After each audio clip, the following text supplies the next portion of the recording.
Hello everyone, Argsy here. Welcome back to the Canadian Cattle Farmer here in Chilliwack, British Columbia. Now your eyes don't deceive you, I said last time we'd finished our mowing, but after we'd parked things up and finished off the last episode, I remembered we had the grass field down here by the cow barn, or the grass area at least, down here just over the train tracks that we could mow, and we have been mowing and getting grass off as well. So I figured while we've just finished mowing the other field, we should come down and try and get this one done at the same time. We'll just take the chance to pull off there for that car, and we'll wait for this one as well. So that is what our plan is. We're going to head down here and get this field mowed and be able to make some extra hay off of that, so we're going to make the most of all our grass. So that is the plan for the start. We're also we're going to get into the new field down behind the grass. We said about that last time. I'm going to get in there with the Argsy Scout. We're going to go and do some soils testing, figure out what we need to do with that so we can start thinking about where we're heading with that field. Now I'm also excited that our clover has finally grown.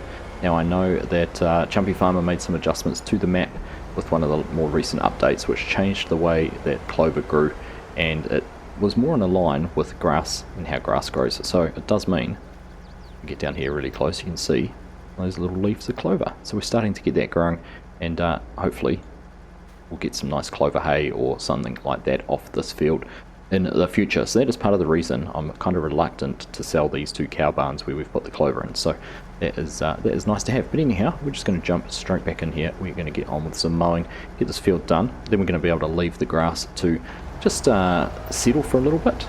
Make sure it is, in fact, just as we go forward, we're just going to check. I think that looks like it's fresh grass, and we want to be on a tender stage of condition there. So that should be matching what we did last time. There we are, slightly different colour.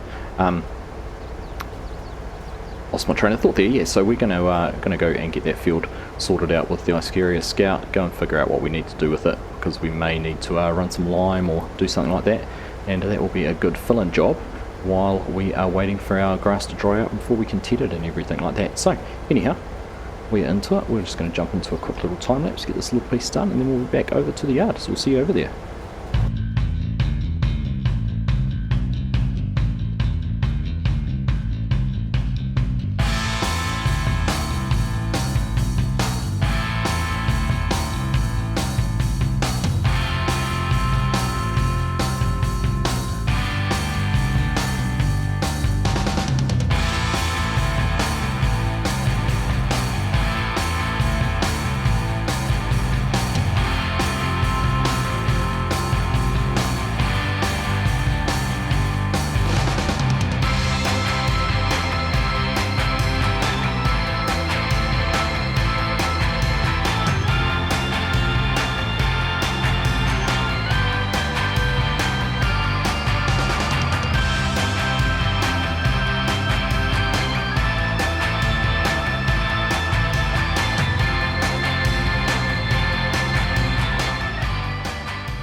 So that's all the grass mowing. It didn't take too long at all, but it's just going to add a few extra hay bales into the mix, figuratively and literally, because it will be going into the TMR mix.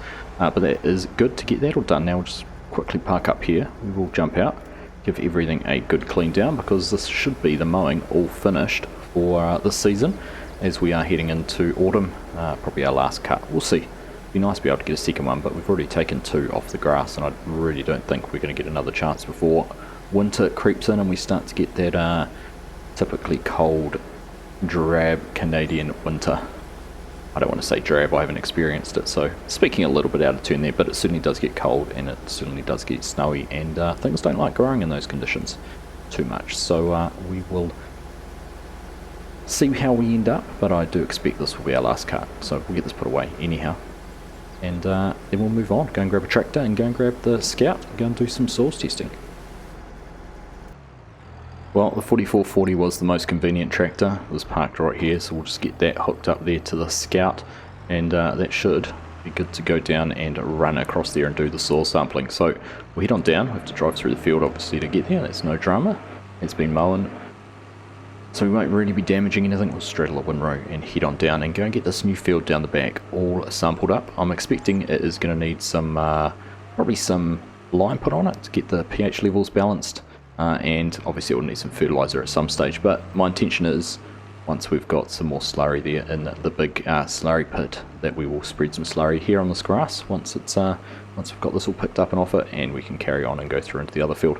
Still haven't decided if I'm going to plough them together yet. It's obviously a natural barrier there at the moment, but we could plough this all up into one very large field, which would be good. Now the other thing I'm thinking about is whether we buy the piece of land on the other side of those trees. Between the trees and the train track, there's quite a decent sized wedge there, and that would be to replace one of the other cow pastures. I think we will get rid of the one where where we went down and ploughed, where the corn was. What do we need to do? We need to unfold that and get it turned on. But that is the plan. I think we'll head down and sell that, and then we can replace some land, because once the freestall's built, we won't need anything else. But anyhow, we're just going to race through. I don't know how long it's going to take to do this. We could have obviously bought the soil samples, but as we have to scout, we might as well make the most of the information and the equipment and just get it done. So again, another little time lapse, and we'll just race around getting our soil sampling.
Well, hopefully this is going to be our last sample. I'm just going to see there's two little dots that you can see in the minimap, and I can get them both covered at the same time. So that should finish us off here with that. So just let that sample finish being taken. There we go. So we should be able to lift things up, get it folded up, and then I think if we just jump into our menu, we want to send the soil samples for analysis. We took 29 samples, so we'll press Y there, and they're now being sent to the lab to be analysed, and we'll get our results very, very soon. So that is good. We'll be able to get down here, see what needs to be done, and obviously apply whatever needs to be applied to the field.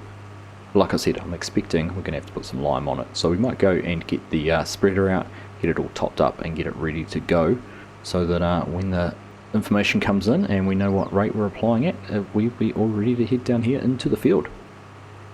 No sooner had we finished putting the hopper here on the back of the fertilizer spreader, and we got a notification that the soil sampling had already been tested and we had our results. So let's just go and have a look at the map that's been produced for us and figure out exactly what we need to do.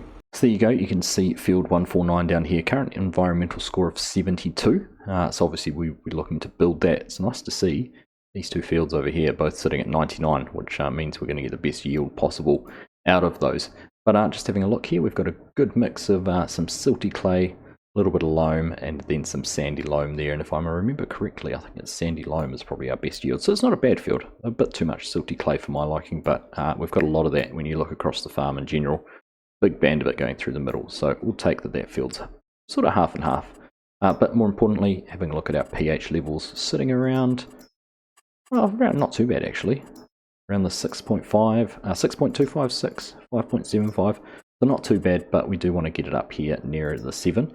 So we will go in and apply some lime to the field to get that all boosted up. Just having a look around the rest of the fields, you can see we've got a little bit of variance in here. Of course, these spots were when we tested after we'd ploughed the field, so we had some slightly outdated data compared to the other areas, which is also why you can see we've got a little bit more updated and accurate information along the edge here of this field as we've oversampled it. So interesting to go and see that. Anyhow, let's head on over to our silos. We will go and get some lime into the back of the hopper.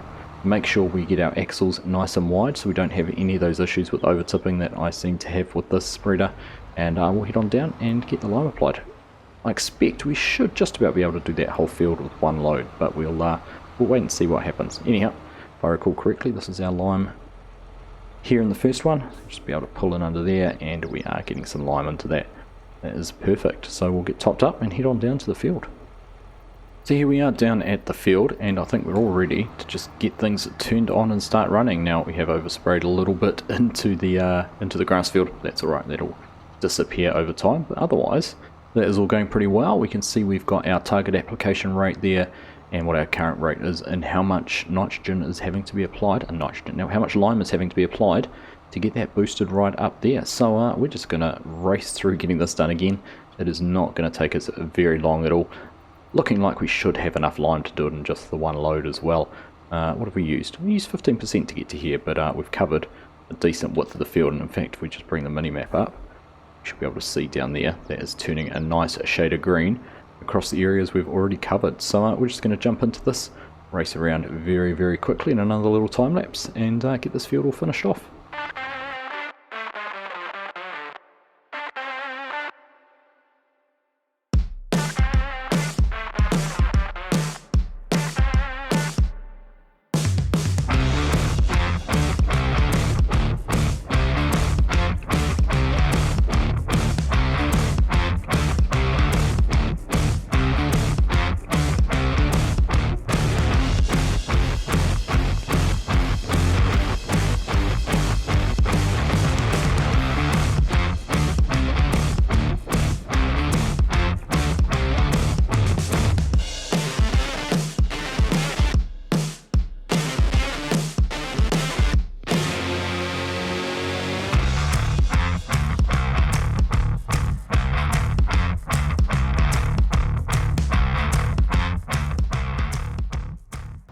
So as it turned out, we did actually need some extra lime. The full hopper wasn't enough, and in fact we've almost used 40% more of a hopper, 35, so 1,000 litres there left over. But all is done, as you can see there in the mini-map. And if we go and have a look on the main precision farming map, you can see there we've got a nice blanket of green, looking much tidier than it was when we were in here last time. So that's good to see. It does show though how bad the well, not bad, but how much we've lost in terms of our nitrogen. I keep saying nitrogen in terms of our pH levels and lime in the fields we've been harvesting, as they slowly lose a little bit as you take a little bit off each time. So we will have to think about reapplying some lime again sometime soon. The other thing I dislike with precision farming is it's just to do with the map texture, scale and things like that, is you get those sections where automatic application doesn't want to apply any more lime because it thinks it's already covered it off to the correct amount. So it is what it is. We'll deal with that and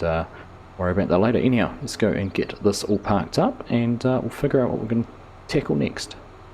Well, there's actually not that much to do around the farm at the moment. We're kind of on top of things, so I'm going to go in and have some lunch, put my feet up for a couple of hours. I think this grass is certainly drying off pretty well, so I reckon come mid-afternoon, about 4ish, we might get out here and turn it over with the tedder, run over it and get it ready so that come tomorrow we'll be able to get it all windrowed and turned into hay. So I think that is going to be the best plan. So anyhow, I'm going to head inside, go and do that, and we'll catch you again soon. We'll pop out here with the tedder, probably put it on the 4440, seeing that's all parked up over there, and we've already used that once today. And we'll get out teddering soon. Well, after a good feed and feed up for a couple of hours, did a little bit of business work, tidied up some of the accounts and things like that, we are back out here with the 4440 and the tedder. The tedder's a bit dirty actually, we should have given that a good clean off last time, but we've already had a look. Grass is looking quite good, and I actually thought as well, there's some rain forecast for overnight. It's probably a good idea to get this spread out. It's probably more likely to dry if it's well scattered and spread, rather than just leaving it sitting here in heaps and letting it get wet that way. So I think this is probably going to be the best thing we could do for it right now. So we'll get that turned on, lower it down, and we will start to work our way here around the field. Nice wide width on this tedder, so it shouldn't take us too long. Don't run at too fast a speed, but we should be able to run up and down and all around this field in a decent amount of time. So we're just going to crack into it. Let's have a quick look behind us. There we go, look at that. You can see that colour changing, which is nice. We should be all good to get that baled up tomorrow and into some nice big hay bales. Of course we do still have to go and pick up our new hay baler too, so that is something else that we'll have to sort out in the next one. So let's carry on. We'll get this all field all tedded, and we'll see you again very soon.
Well, you wouldn't read about it, would you? We're just finishing our second headland pass and it's just started raining. I'm sure I'd looked at the forecast earlier on and the rain wasn't due until much later in the evening, sort of after 6 or 7 o'clock. But that probably puts a kibosh on us doing any more tedding because we really shouldn't be out here doing this when it's wet. So we're just going to have to park things up for now, get that all folded up, and we'll just head on back over, put it into the shed. And well, I'm guessing the rain's forecast to go into the evening. I'm guessing we won't be doing any more spreading today, any more tedding today. We're going to have to tackle that in the morning. And in fact, we might even have to think about tedding it twice. Once to get those windrows all broken down and opened out to give them a chance to dry after getting this rain on them. And second time, obviously, once it's dried out a little bit more. So we'll assess the fact. We'll see how much rain we get overnight, and we'll have to go and make a decision based on that. But yes, it is raining. So, well, it really doesn't leave us anything to do today. We're pretty much all done. I'll get some things put away that can go and get cleaned and put away. We could probably go and feed some animals, but they're all actually okay for now, and I wanted to try and save that for tomorrow. So, on that basis, well, I think that's it for me for today. So, I hope you've enjoyed that episode. Might have ended up a little bit shorter than I'd expected, but, well, what are you going to do? When it rains, and we'll just have to live with it. It's the joys of farming.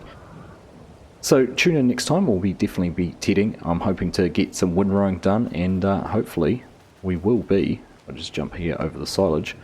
We'll be here into the field and actually getting some hay made, because if we take too much longer, we're going to be into winter. Anyhow, as always, thank you all very much for watching. Hope you've enjoyed that episode, and I'll catch you in the next one.